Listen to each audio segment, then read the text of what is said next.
অস্ট্রেলিয়ার সিডনিতে আয়োজিত হলো July 24 the story of A generation শীর্ষক 2 দিনব্যাপী বিশেষ প্রদর্শনী। অস্ট্রেলিয়া থেকে রাশেদ প্রধান শ্রাবণ জানান, সিডনির লাংকেম্বার এলএফসি সেন্টারে 7 ও 8 আগস্ট অনুষ্ঠিত প্রদর্শনীতে স্থান পায় জুলাইয়ের বিভিন্ন আলোকচিত্র, স্মৃতিচিহ্ন ও ঘটনাপ্রবাহ।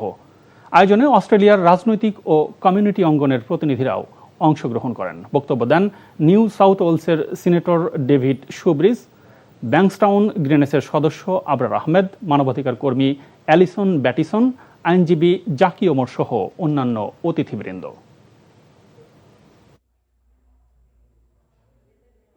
And you can't learn how to help if you just step in and assume how to help. You need to talk to people and learn and be like, come, teach us because we know nothing. আমার সবসময় ইচ্ছা ছিল যে আমি migrants rights নিয়ে কিছু করব, কিন্তু আমার জুলাই আমাকে যেটা রিয়েলাইজেশন হয় যে মাইগ্রেন্ট রাইটস নিয়ে কাজ করার আগে citizen rights needs to B established.